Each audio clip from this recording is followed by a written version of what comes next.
अस्सलामुअलैकुम स्टूडेंट्स। तो क्या हाल चाल है आपके? बिल्कुल ठीक ठाक हैं। तो आज का जो हमारा टॉपिक है वो न्यूमेरिकल पॉइंट ऑफ व्यू से तो बहुत इंपॉर्टेंट है। लास्ट वाले टॉपिक से रिलेटेड ही आज का टॉपिक है जिसका नाम है साइंटिफिक नोटेशन। तो आज के टॉपिक को हम स्टडी करेंगे। बिना कोई टाइम वेस्ट किए लेक्चर को स्टार्ट करते हैं। तो my name is Ansar Raza and welcome है आपका हमारे छोटे से और खूबसूरत से चैनल पे। तो चलिए कॉपी पेंसिल निकाल लें और कॉपीज पे हेडिंग दे दें या फिर रजिस्टर्स जो है आपके पास उस पे हेडिंग दे दें साइंटिफिक नोटेशन। बहुत इंपॉर्टेंट टॉपिक है साइंटिफिक नोटेशन। अब कुछ स्टूडेंट्स के लिए ये वर्ड जो है साइंटिफिक नोटेशन ये न्यू हो सकता है और सम स्टूडेंट्स ने हो सकता है पहले ये पढ़ा हो। अब साइंटिफिक नोटेशन होता क्या है? साइंटिफिक नोटेशन दरअसल एक शॉर्ट वे है किसी भी लार्ज नंबर को या फिर शॉर्ट नंबर को रिप्रेजेंट करने का। जैसा कि जो ये सन है, सन से ये है अर्थ। ओके, अब सन से अर्थ तक का डिस्टेंस है 3, 4, 5, 6 किलोमीटर। अब देखिए मैंने इतना लॉन्ग डिस्टेंस लिखा है। सन से अर्थ तक का जो डिस्टेंस है वो ये है 138,0,0,0,0 एंड 0। अब 0,0 बोलते हुए कितना अजीब सा लग रहा है। तो साइंटिफिक नोटेशन जो है वो इस जैसे लार्ज नंबर्स को या इस जैसे स्मॉल नंबर्स को रिप्रेजेंट करने का एक तरीका है, एक उसकी स्टैंडर्ड फॉर्म है।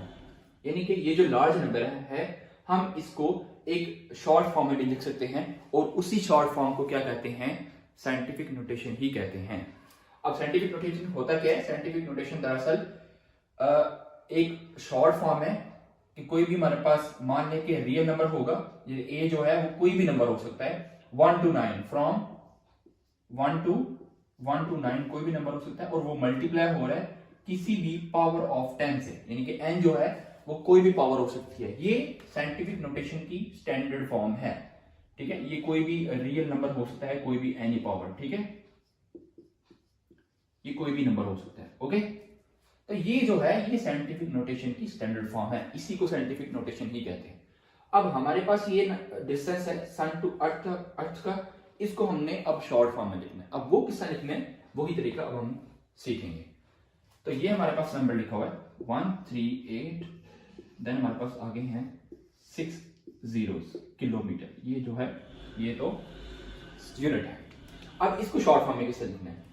अब सबसे पहले आपने किसी भी लार्ज नंबर का या स्मॉल नंबर का आपने डेसिमल पॉइंट फाइंड करना है। डेसिमल पॉइंट कोई भी जब रियल नंबर लिखा होता है, ये रियल नंबर ही है। ठीक है, जब कोई भी नंबर लिखा होता है उसका डेसिमल पॉइंट अगर उसके अंदर नहीं लिखा हुआ यानी कि नजर नहीं आ रहा आपको, तो उसका डेसिमल पॉइंट हमेशा उसके लास्ट में होता है। तो मैंने बताया है कि जब आप किसी भी नंबर का डेसिमल पॉइंट फाइंड करते हैं तो अगर उस नंबर में डेसिमल पॉइंट आपको नजर नहीं आ रहा तो हमेशा उसका डेसिमल पॉइंट उसके लास्ट में होगा। Okay, understand? अब हमें क्या करना है? हमें इस डेसिमल पॉइंट को मूव करवाना है। देन हमें लेके आना है इसको, ये फर्स्ट वाला जो नंबर है फर्स्ट एंड सेकंड नंबर के दरमियान में लेके आना है। यानी कि हम इस डेसिमल पॉइंट को मूव करवाएंगे यहां से यहां तक। ठीक है, तो हम लिख लेते हैं 1.38। ओके, देन आगे हम लिख लेते हैं 0, 6 times 0 किलोमीटर। अब ये जो डेसिमल पॉइंट है ये इस प्लेस पे आ गया है 1, 2, 3, 4, 5, 6। ओके, तो डेसिमल पॉइंट कितने प्लेसेस मूव किए अब हम वो काउंट करेंगे। तो 1, 2, 3, 4, 5, 6, 7, 8। तो डेसिमल पॉइंट जो है वो 8 प्लेसेस मूव किया है। अब मूव कहां पे किया है? From right to the left. कहां पे मूव किया? राइट से लेफ्ट की तरफ मूव किया। तो बात को जरा ध्यान से समझिएगा। तो हम लिखेंगे 1.38। आपने जो भी नंबर्स हैं, जीरो के अलावा जो भी नंबर्स हैं आप वो लिख लेंगे। यहां पे बस आपने जीरो नहीं लिखने, मल्टीप्लाई 10 raised to पावर। अब 10 raised to पावर क्या लिखेंगे? जितने भी जो जीरो, जितने भी जो डेसिमल पॉइंट है वो जितने प्लेसेस मूव किए है लेफ्ट की तरफ, कितने प्लेसेस मूव किए? 8 प्लेसेस मूव किए। कहां से? Right to left. अगर 8 प्लेसेस मूव किया है तो 8 हमेशा लेफ्ट की तरफ अगर मूव किया तो वो पॉजिटिव ही आएगा, तो आगे हम लिख देंगे किलोमीटर। ओके, अगर डेसिमल पॉइंट राइट से लेफ्ट की तरफ मूव कर रहा है तो वैल्यू हमेशा पॉजिटिव में ही आएगी। ओके, अंडरस्टैंड, यानी कि वैल्यू हमेशा बढ़ेगी, कम नहीं होगी, बढ़ेगी। अगर 8 आ रहा है तो यहाँ पे आपने लिखना है +8, या फिर सिंपल 8 लिखते हैं तो इनफ है। Okay, understand. अब नेक्स्ट समझते हैं एक और एग्जांपल को। अब एक हमने पॉजिटिव की एग्जांपल समझी, अब हम समझेंगे एक नेगेटिव की एग्जांपल। तो इसको रहने देते हैं। तो हमारे पास आपकी जो बुक में एग्जांपल है वो है diameter of hydrogen, diameter of hydrogen. Okay, तो हाइड्रोजन का जो डायमीटर है वो कितना है, वो हम पहले लिखेंगे यहाँ पे, वो है 0. अब 10 जीरो था यहाँ पे, 3, 6, 7, 8, देन 9, 10, 5, 2 मीटर। तो ये हमारे पास जो है ये हाइड्रोजन का डायमीटर है जो हमने लिख लिया यहाँ पे। ओके, अंडरस्टैंड, ये हाइड्रोजन का डायमीटर हो गया। ठीक है, एक मिनट से 7, 8, 9, 10, देन 5, 2 मीटर्स। ओके, अब ये जो है इनमें जो डेसिमल पॉइंट है वो लेफ्ट की तरफ आ रहा है। देखिए ना, यहाँ पे जो डेसिमल पॉइंट था वो राइट साइड पे था और एंड पे था। अब यहाँ पे डेसिमल पॉइंट जो है वो लेफ्ट की तरफ आ रहा है। अब हमने इसको मूव करवाना है राइट की तरफ। पहले हमने राइट से लेफ्ट की तरफ मूव करवाया था, अब हम मूव करवा रहे हैं लेफ्ट टू राइट। ओके, तो हमने इसको मूव करवाना है इस पॉइंट से इस 5 और 2 के दरमियान लेके आना है। ओके, तो हम लिख लेते हैं 5.2 मल्टीप्लाई 10 रेज टू पावर। अब देखिए, मैं ये स्टेप यहाँ से जो मैंने इसका एक स्टेप किया था वो मैं यहाँ से इसको नहीं कर रहा।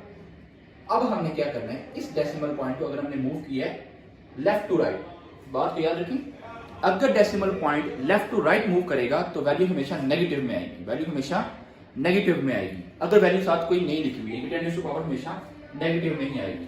अब काउंट करने के कितने प्लेसेस हमने मूव किया है, 1, 2, 3, 4, 5, 6, 7, 8, 9, 10, 11 प्लेसेस मूव करके उसके 11 प्लेसेस के बाद हमने उसको पॉइंट को ले आए, यानी कि 5 के बाद अगर पॉइंट को ले आए हैं तो 10 रेज़ टू पावर 11 आएगा। लेकिन क्योंकि लेफ्ट टू राइट मूव किया है तो साथ माइनस आएगा। अंडरस्टैंड, साथ लिखेंगे मीटर। तो अभी तो मैंने आपको सिर्फ और सिर्फ 2 एग्जांपल्स करवाई हैं, एक पॉजिटिव वाली एग्जांपल करवाई है, एक नेगेटिव वाली एग्जांपल करवाई है।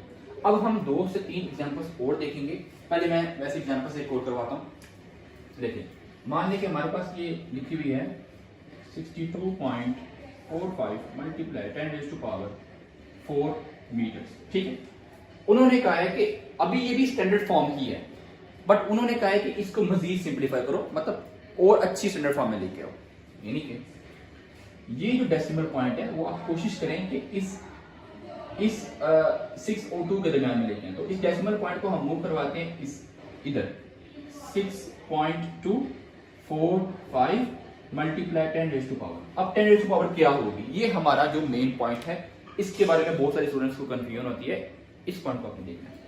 अब ये राइट टू लेफ्ट की तरफ मूव किया है तो आपने क्या करना है, आपने हमेशा वैल्यू पॉजिटिव में रखनी है। यानी कि 4 जो है 4 पॉजिटिव, एक पॉजिटिव होगा। अब एक प्लेस मूव किया है, यानी कि 2 से इस 2 और 4 के दरमियान में पॉइंट था, उसके हमने एक प्लेस मूव किया आगे, तो एक प्लेस मूव किया है राइट टू लेफ्ट, तो एक पावर ऐड हो जाएगी, यानी कि 4 में पावर एक ऐड हो जाएगी, 4 + 1 metre 6.245 multiply 10 raise to power 5 metre. तो ये हमारे पास जो था ये हमने, ये भी स्टैंडर्ड फॉर्म थी बट हमने इसको मजीद सिंप्लीफाई करके लिखा है 6.245 × 10 रेज़ टू पावर 5 मीटर। ये भी आप लिख सकते हैं, आप ये भी लिख सकते हैं, ये दोनों आपकी साइंटिफिक नोटेशन फॉर्म है, मींस स्टैंडर्ड फॉर्म ही है।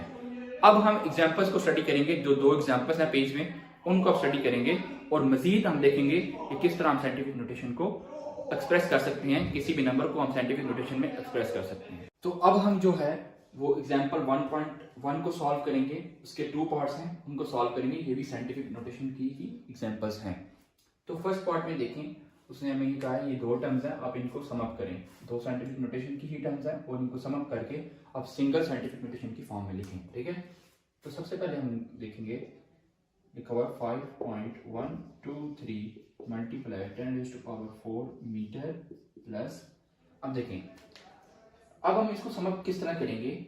सम अप हम एक ही तरीके से कर सकते हैं जब तक इनकी जो 10⁻⁴ है वो सेम नहीं होगी। इसकी 10⁻⁴ है, इसकी 10⁻⁵ है, ठीक है। हमें इन दोनों को सेम बनाना है, तो या तो आप इसकी पावर कम कर दें या इसकी पावर ज्यादा कर दें। हम क्या करेंगे, हम इसकी पावर कम करेंगे। अब इसकी है 10⁻⁵, इसको 10⁻⁴ बनाना है। अब पावर कम करने के लिए हमारे पास सिर्फ एक ही तरीका है कि हम डेसिमल पॉइंट को मूव करवा सकते हैं, ठीक है। और वो मूव किस तरह करवाएंगे, ये है डेसिमल पॉइंट। जब हम डेसिमल पॉइंट को लेफ्ट टू राइट मूव करवाते हैं तो पावर एक कम हो जाएगी। जितनी प्लेसेस मूव करवाएंगे उतनी जो पावर है वो कम होती जाएगी। तो हम जो है वो इस पॉइंट को मूव करवाएंगे 2 पे, यानी कि हम लिखेंगे 32.8, यानी कि मूव करवाए डेसिमल पॉइंट को इस 2 एंड 8 में। एक डेसिमल एक प्लेस मूव करवाए तो एक पावर कम, 5 से एक पावर कम होगी तो क्या होगा, विच इज 4। तो 32.8 मल्टीप्लाई 10⁻⁴ मीटर, ठीक है। ये हमारे पास आ गया। अब हम इसमें से क्या करेंगे, पावर्स कॉमन ले लें, बाकी जो टर्म्स हैं वो ऐड होगी। 2.123 प्लस 32.8, ये पावर्स ऐड, ये टर्म्स ऐड हो रही हैं, इनमें पावर सेम हो चुकी है। जब पावर सेम हो जाए तो आप पावर जो है वो कॉमन ले सकते हैं, साथ आएगा मीटर, ठीक है। अब इन पावर्स, अब इन टर्म्स को हम क्या करेंगे, इन टर्म्स को हम ऐड करेंगे, ठीक है। तो सबसे पहले ऐड होगा 5.123 प्लस 32.8, तो ये हमारे पास आया 37.923 मल्टीप्लाई 10⁻⁴ मीटर। अब आप एक और काम करें, मैंने बताया आपने हमेशा जो है साइंटिफिक नोटेशन की फॉर्म, ये भी साइंटिफिक नोटेशन की ही फॉर्म है, बट इसको मजीद सिंप्लीफाई करें आप। क्यों करें, क्योंकि आपको हमेशा एक नंबर के बाद डेसिमल पॉइंट को रखना होता है, ठीक है। तो एक डेसिमल पॉइंट तो 2 नंबर्स के बाद आ रहा है, तो एक नंबर्स के बाद रखें, यानी कि इस डेसिमल पॉइंट को हमें मूव करवाना होगा लेफ्ट की तरफ, 8 पॉइंट लेफ्ट की तरफ मूव करवाना है। 3 पॉइंट आ जाएगा 7923 मल्टीप्लाई 10⁻⁴। अब अगर हमने लेफ्ट की तरफ मूव करवाया तो पावर एक ऐड हो जाएगी, 10⁻⁴ आएगी 5, साथ आएगा मीटर। तो ये था हमारा फर्स्ट पार्ट, ठीक है। अब हम करेंगे सेकंड पार्ट। तो इसमें सबसे पहले हमें क्या करना पड़ेगा, पावर्स को सेम करवाना पड़ेगा। पावर्स डिफरेंट है दोनों की, -2 मिलीमीटर माइनस। अब इसमें थोड़ा सा, क्योंकि माइनस में है तो थोड़ा सा ट्रिकी है, तो -3 है और डेसिमल पॉइंट जो है वो 3 पॉइंट है। हमने क्या करना है, इस डेसिमल पॉइंट को किधर मूव करवाना है कि पावर एक प्लस हो जाए। क्या हो जाए, एक प्लस। देखोगे, देखें -2 लिखा हुआ, तो -2 बनाना है इसको। ये -2 है और -3, इसमें से कौन सी लार्ज नंबर है, -2 जो है वो लार्ज नंबर है, ओके। हमने इसमें एक +1 करवाना है, तो डेसिमल पॉइंट को किधर मूव करवाएं कि एक पावर, मतलब पावर इंक्रीज होगी। तो अगर हम डेसिमल पॉइंट को लेफ्ट की तरफ मूव करवाएंगे तो पावर हमेशा इंक्रीज करेगी, यानी कि इस डेसिमल पॉइंट को लेफ्ट की तरफ मूव करवाना पड़ेगा, यानी कि पॉइंट लिखना पड़ेगा 343 मल्टीप्लाई 10⁻⁻² मिलीमीटर। तो ये 3 से पहले पॉइंट लगाया तो 7 आ जाएगा हमारे पास 0, ठीक है। यहाँ तक आपको समझ आ गई, ठीक है। हमने सिर्फ और सिर्फ डेसिमल पॉइंट लेफ्ट की तरफ मूव करवाया तो पावर एक इंक्रीज होगी, यानी कि -3 + 1 क्या होता है, -2। तो -2 लार्ज नंबर है -3 से। अब क्योंकि पावर सेम हो चुकी है, अब हम इन टर्म्स को सब्ट्रैक्ट कर सकते हैं। सब्ट्रैक्ट हो रही हैं, -0.343 मल्टीप्लाई 10⁻⁻² मिलीमीटर, ओके। अब इन पावर्स को हम क्या करेंगे, इन नंबर्स को हम सब्ट्रैक्ट करेंगे, यानी कि हम लिखेंगे 2.57 माइनस 0.343, ओके। तो ये हमारे पास आएगा 2.227 मल्टीप्लाई 10⁻⁻² मिलीमीटर।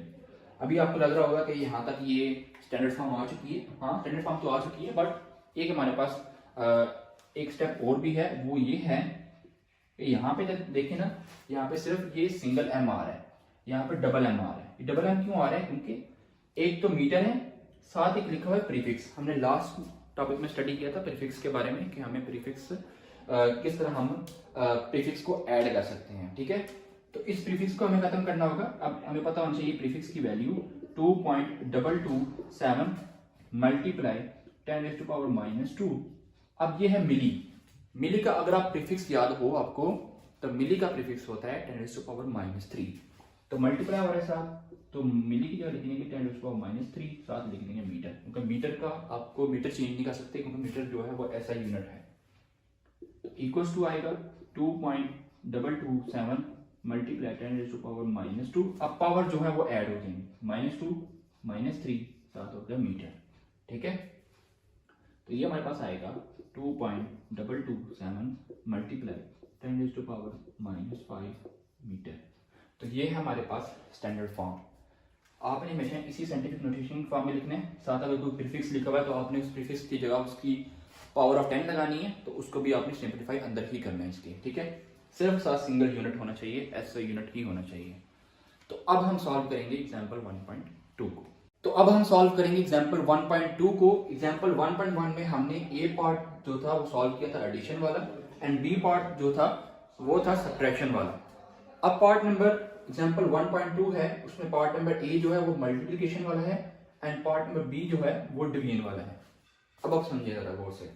तो सबसे पहले देखें, अब ये ब्रैकेट और इन ब्रैकेट के दरमियान कोई भी साइन नहीं है। जब कोई भी साइन ना हो तो इसका मतलब होता है कि वो मल्टीप्लाई हो रही है, टर्म्स आपस में क्या हो रही है, मल्टीप्लाई हो रही है। तो हम इस नंबर को और इस नंबर को आपस में मल्टीप्लाई कर सकते हैं। 4 को हम मल्टीप्लाई कर सकते हैं 6 के साथ, मल्टीप्लाई। अब पावर्स का क्या होगा, जब टर्म्स मल्टीप्लाई हो रही हो तो पावर जो है वो ऐड हो जाएंगी। क्या हो जाएंगी, ऐड हो जाएंगी। साथ आएगा, सॉरी, अब यहाँ पे 2 यूनिट्स हैं, एक है किलोग्राम, एक है मीटर। तो किलोग्राम आप पहले लिखेंगे और साथ लिख देंगे मीटर, किलोग्राम मीटर। अब 4 मल्टीप्लाई विच इज 6, तो ये होगा 24 मल्टीप्लाई 10⁻⁹ किलोग्राम मीटर। अंडरस्टैंड? ठीक है, अब हमने क्या करना है, अब ये यूनिट है, ओके। हमने क्या करना है, हमने ये देखें, मैंने बताया जब भी कोई नंबर हो उसका डेसिमल पॉइंट आपको नजर ना आ रहा हो तो उसका डेसिमल पॉइंट हमेशा लास्ट में होता है, उस नंबर के लास्ट में। हमने इस पॉइंट को मूव करवाना है लेफ्ट की तरफ, एक प्लेस लेफ्ट की तरफ, तो ये होगा 2.4 मल्टीप्लाई। अब जब भी कोई डेसिमल पॉइंट लेफ्ट की तरफ मूव करता है तो उसमें पावर क्या हो जाती है, इंक्रीज हो जाती है। तो 9 का हो जाएगा 10, क्योंकि एक प्लेस मूव करवाया, साथ आएगा यही यूनिट किलोग्राम मीटर। ठीक है, अब यहाँ पे किलोग्राम आप सोच रहे होंगे, किलोग्राम जो है वो किलो जो है वो प्रीफिक्स है, ठीक है। बट किलोग्राम एक ऐसा बेस यूनिट है जो कि यूनिट भी है और प्रीफिक्स भी है। ये वाहिद बेस यूनिट है जो कि एक ऐसा यूनिट भी बनता है, इनके यूनिट भी है और क्या है, और प्रीफिक्स भी है। अंडरस्टैंड? अब हम सॉल्व करेंगे पार्ट नंबर बी। तो ये हमारे पास यहाँ तक हमने सॉल्व करना था। अब हम पार्ट नंबर बी को सॉल्व करेंगे। इसमें देखें, ये आपस में टर्म्स जो है वो डिवाइड हो रही हैं, तो 6 और 2 को हम डिवाइड कर सकते हैं, साथ लिखेंगे मल्टीप्लाई। अब पावर्स का क्या होगा, 10 की पावर, जब भी कोई भी टर्म्स आपस में पावर 10⁻⁻ जो है वो डिवाइड हो रही हो तो ऊपर जो टर्म होती है वो हम वैसे लिख देते हैं, 10⁻⁶ ऐसे लिखेंगे, ऐसे लिखेंगे। उसके बाद माइनस लगाएंगे। सब्ट्रैक्शन में, डिवीजन में हमेशा जो पावर्स हैं वो आपस में माइनस होंगी। माइनस, ये -2 जो है आपस में माइनस होगा, तो इसको हम लिख देते हैं ब्रैकेट में। और यूनिट भी जो है, अगर तो यूनिट सेम है, अगर यूनिट सेम है तो उनकी पावर्स भी आपस में माइनस ही होंगी। तो 3 ऊपर लिखा हुआ है तो ये 2 के साथ माइनस होगा, -2 आएगा। अंडरस्टैंड? दोबारा बता रहा हूँ कि आपने 6 और 2 को डिवाइड किया, ठीक है। 10 की पावर आपने 6 लिखनी है। जब भी कोई भी टर्म्स जो हैं वो आपस में डिवाइड हो रही है तो उनकी पावर जो है वो सब्ट्रैक्ट होती है। इनके 6 लिखा हुआ है तो माइनस लगाएंगे, ये सब्ट्रैक्शन का रूल का जो माइनस है वो लगेगा, और -2 आगे हमारे पास लिखा हुआ। एम मीटर, जब यूनिट्स जो है वो भी सेम हो तो वो भी आपस में क्या होंगे, सब्ट्रैक्ट ही होंगे। तो ऊपर लिखा हुआ है 3 और माइनस किसके साथ होगा, 2 के साथ माइनस होगा। अंडरस्टैंड? अब हम इसकी सिंप्लीफिकेशन करते हैं। 6 में से 2 को डिवाइड किया, 2 डिवाइड किया, विच इज आएगा 3 multiply 10⁻⁶ minus which is plus 6 plus 2, then 3 - 2 which is 1। Okay, तो 3 multiply 10⁸ metre. Okay, 6+2 which is 8। तो यही हमारे पास स्टैंडर्ड फॉर्म है साइंटिफिक नोटेशन की, ठीक है। अब 3 के साथ डेसिमल पॉइंट लिखा हुआ है, डेसिमल पॉइंट लिखा हुआ है तो उसकी आपकी जरूरत नहीं है, ओके। तो ये था हमारे पास एग्जाम्पल नंबर 1.1 एंड 1.2, ठीक है। तो इसमें आपको मजीद क्लियर हो गया होगा साइंटिफिक नोटेशन के बारे में, ठीक है। नेक्स्ट आने वाले लेक्चर में हम इंशाल्लाह किसी और टॉपिक के बारे में स्टडी करेंगे। तो आज के लिए इतना ही, अपना बहुत सारा ख्याल रखिएगा। अल्लाह हाफिज़।